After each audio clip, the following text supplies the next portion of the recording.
গণ অধিকার পরিষদের পক্ষ থেকে আমরা তার শারীরিক অবস্থার খোঁজ খবর নেওয়ার জন্য আজকে এসেছি এবং সেখানে দায়িত্বরত যারা রয়েছে তাদের সাথে কথা বলে যতটুকু জানতে পেরেছি তার অবস্থা অপরিবর্তিত, অর্থাৎ তিনি যে অবস্থায় ভর্তি হয়েছিলেন পরবর্তীতে বিএনপির যারা দায়িত্বপ্রাপ্ত নেতৃবৃন্দ বা দায়িত্বশীল ডাক্তার যারা রয়েছেন তারা আপনাদেরকে ইতিমধ্যে আপডেট জানিয়েছে।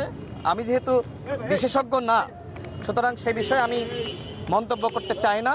আমি এতটুকুই জানতে পেরেছি যে তার অবস্থা অপরিবর্তিত। আমরা দেশবাসীর কাছে দোয়া চাই, মহান আল্লাহ রাব্বুল আলামিন জনতাকে সুস্থ করে দেন। সেজন্য আমাদের দল মত নির্বিশেষে সকলের উচিত তার জন্য দোয়া করা। দেখেন, বেগম খালেদা জিয়া তিনি একজন আপসহীন নেত্রী, এদেশের গণতন্ত্রের জন্য তিনি সংগ্রাম করেছেন। তিনি স্বাধীনতা সার্বভৌমত্বের প্রতীক। বিশেষ করে বাংলাদেশে ভারতীয় আধিপত্যবাদের বিরুদ্ধে তিনি আপসহীনভাবে লড়াই করেছেন, যে কারণে কিন্তু তাকে ফ্যাসিস্ট সরকার দীর্ঘ সময় কারারুদ্ধ করে রেখেছিল। দেখেন, শেখ হাসিনা পালিয়ে গেছে, কিন্তু আজকে বেগম খালেদা জিয়া অসুস্থ হতে পারেন, কিন্তু সারা বাংলাদেশের মানুষের দোয়া কিন্তু তার সাথে রয়েছে। শেখ হাসিনার জন্য দোয়া করা বা কথা বলার লোক কিন্তু বাংলাদেশে নাই। এইটাই বেগম খালেদা জিয়া অর্জন। বেগম খালেদা জিয়া আমাদের সকলের জন্য আমি মনে করি যে তিনি এক ধরনের দৃষ্টান্ত, যে কিভাবে ফ্যাসিবাদের বিরুদ্ধে লড়াই করতে হয়।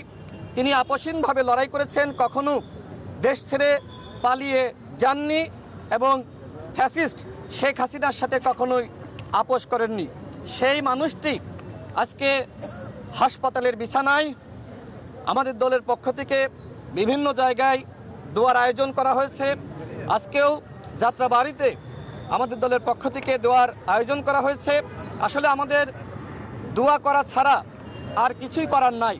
বাট আমার একটি জায়গা, আমি যেটি আগেও বলেছি, যে মহান আল্লাহ রাব্বুল আলামিন তাকে ততদিন দীর্ঘায়ু দান করুক যতদিন না পর্যন্ত শেখ হাসিনার ফাঁসি কার্যকর হয়।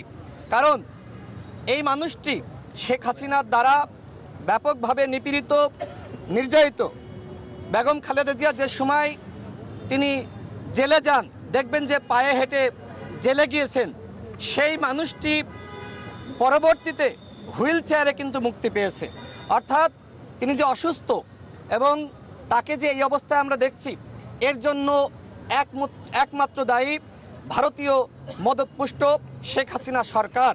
অর্থাৎ আজকে যে তিনি হাসপাতালে, আজকে যে তিনি অসুস্থ, এর জন্য শেখ হাসিনা দায়ী। আর এই জন্যই কিন্তু আওয়ামী ফ্যাসিবাদকে মানুষ ঘৃণা করছে।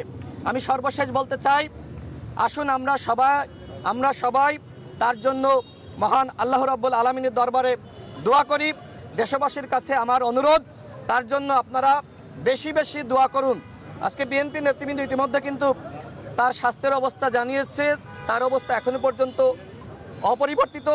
বাট আমার দৃঢ় বিশ্বাস যে তিনি আমাদের মাঝে আবারও সুস্থ হয়ে ফিরে আসবেন এবং আগামী ফেব্রুয়ারি মাসে যে নির্বাচন হবে, সেই নির্বাচনে তিনি জাতির অভিভাবক হিসেবে তিনি ভূমিকা রাখবেন। আমি সেই আস্থা রাখছি। মহান আল্লাহ রাব্বুল আলামিন অবশ্যই তাকে সুস্থতা দান করবেন বলে আমি মনে করি।